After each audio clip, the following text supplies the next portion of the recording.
or be dismissed from the police service. This is the warning issued by Metro Manila Police Chief Leonardo Espina to his subordinates.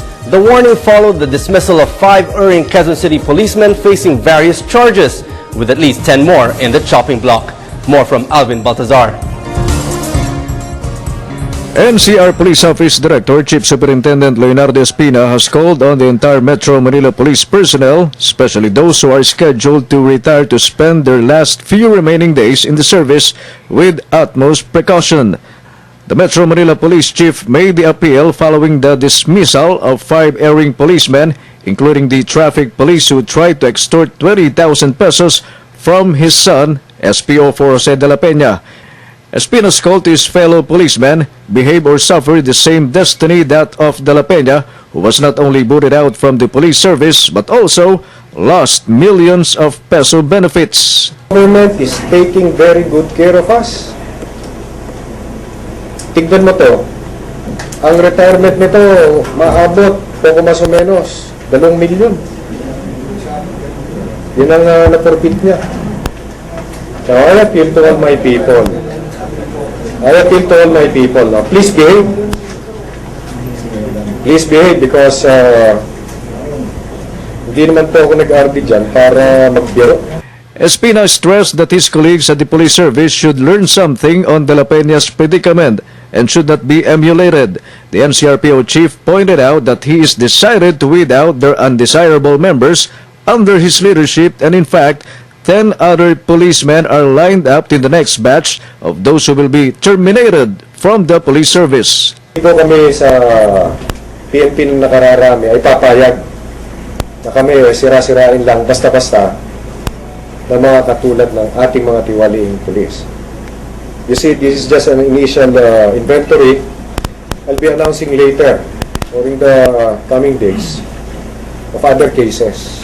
Espina clarified that police commanders and officials are not exempted from the cleansing process now strictly being implemented. He said that even police officers who are occupying key positions will not be spared from the inventory and are covered of the 30-day period of investigation. For the People's Television, Alvin Baltazar.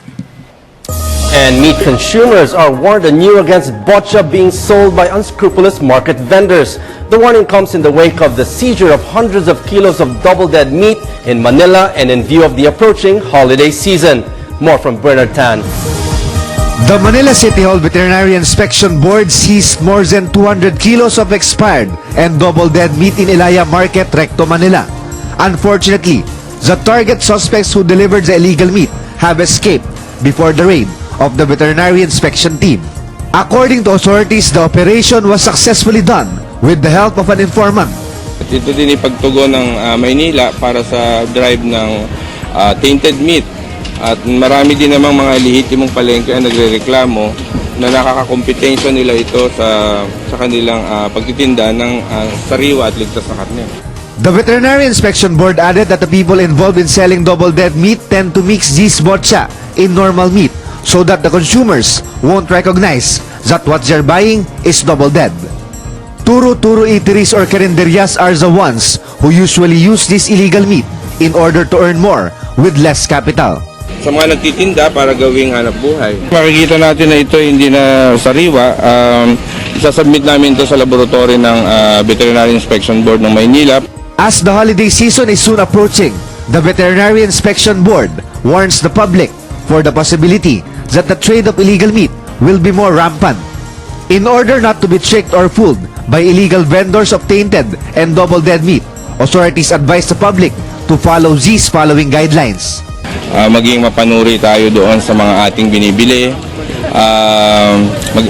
Mamili lang tayo doon sa ating mga pinagtitiwalaang mga sukin. Alam natin hindi tayo lulukohin. Maging familiar din tayo sa itsura ng ligtas at sariwang karne. At hingi natin palagi yung meat inspection certificate. For People's Television, this is Bernard Tan reporting.